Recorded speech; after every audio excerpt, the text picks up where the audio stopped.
Jangan lupa sebelum Anda lanjut menonton video dari channel ini, tekan tombol subscribe dan aktifkan lonceng notifikasinya supaya Anda tahu di setiap unggahan video terbaru dari channel ini. Datang bulan, bolehkah kita sembahyang?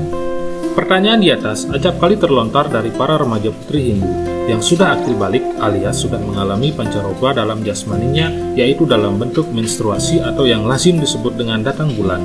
Pada kondisi ini, para ABG atau anak baru gede biasanya menyebut dirinya dengan ungkapan, "Duh, lagi dapat nih." Tersirat jelas dari ungkapan tersebut bernada keluhan, bahwa tidak dapat dipungkiri, pada kondisi demikian, sedikit tidaknya mengganggu aktivitas mereka. Sekurang-kurangnya, mereka tidak beraktivitas sebebas pada kondisi normal. Sebagaimana nilai-nilai etika yang berlaku pada umumnya, bahwa segala sesuatu yang sudah terlepas atau keluar dari badan manusia, maka sesuatu tersebut dipandang kotor. Seperti misalnya rambut, jika masih melekat di kepala, ia akan menjadi mahkota seseorang. Tetapi jika sudah terlepas dari kepala dan berada pada bukan tempatnya, misalnya berada pada makanan, maka itu akan dipandang kotor. Demikian pula, orang yang mengalami datang bulan dipandang kotor karena memang sejatinya ada darah kotor yang keluar dari salah satu organ tubuhnya. Pada kondisi ini, dalam bahasa agama Hindu, orang tersebut disebut dalam keadaan cuntaka. Karena paradigma inilah, kemudian sebagian kaum Hawa berasumsi bahwa pada kondisi ini mereka tidak boleh sembahyang atau trisandhya, karena menganggap dirinya kotor sebab sedang dalam keadaan cuntaka, dan memandang dirinya tidak layak untuk memuja atau menghubungkan diri dengan Yang Maha Suci, Yang Widi. Terhadap fenomena tersebut di atas, lantas timbul pertanyaan, benarkah orang yang sedang datang bulan tidak boleh sembahyang? Menurut teologi Hindu, Tuhan atau Yang Widi itu bersifat Wiyapi Wiyapaka Nirwikara, yang artinya Tuhan ada di mana-mana, namun tidak terpengaruh oleh hal yang ada. Hal senada pun dinyatakan sebagai berikut.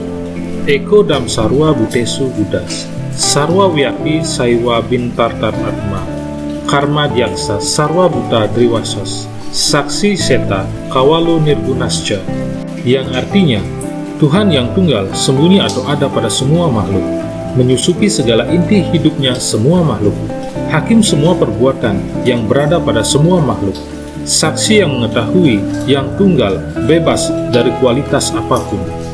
Merujuk pada sumber kitab suci di atas, jelaslah bahwa Tuhan itu tidak akan terpengaruh oleh yang ada di dunia ini, termasuk ciptaannya. Tuhan terbebas dari kualitas apapun.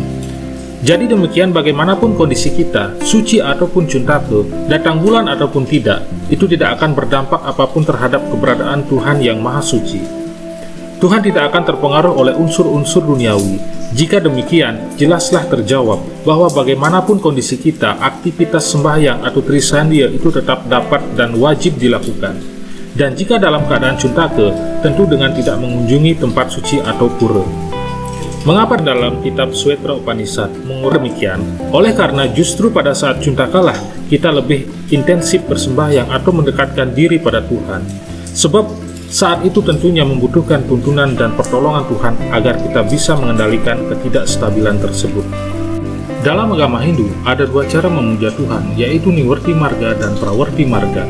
Pada kondisi cuntaka, seyoganya aktivitas sembahyang atau trisandhya dilakukan dengan cara Niwarti Marga adalah memuja Tuhan dengan jalan ke dalam duri, yaitu melakukan pemujaan dengan cara manasa japa, mengulang-ulang mantra suci di dalam hati. Pada konteks ini, memuja Tuhan dengan jalan ke dalam diri dapat diinterpretasikan, yaitu memuja Tuhan dengan jalan tidak melakukan rutinitas kita keseharian. Artinya, tidak menuju ke tempat-tempat suci seperti sanggah, merajan, apalagi ke pura umum. Aktivitas sembahyang atau trisandhya dapat dilakukan dalam kamar sendiri jika di rumah, dan di kelas jika di sekolah, serta di kantor jika sedang bekerja. Nah, mungkin di benak kalian ada pertanyaan, mengapa jika dalam keadaan cuntaka tidak boleh ke tempat suci? Hal ini disebabkan yaitu oleh karena orang yang cuntaka adalah orang yang dalam keadaan tidak seimbang dalam dirinya. Ketidakseimbangan dirinya itu dapat menimbulkan vibrasi buruk. Vibrasi buruk ini dapat merusak vibrasi orang lain yang sedang berada di tempat suci untuk mengupayakan memunculkan vibrasi suci dalam dirinya guna dapat menghubungkan diri dengan Tuhan yang Maha Suci.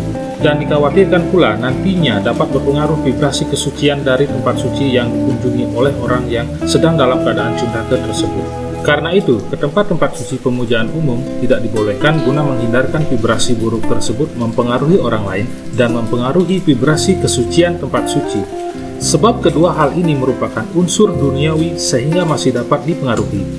Sedangkan Tuhan tidak akan pernah terpengaruh oleh apapun dan siapapun.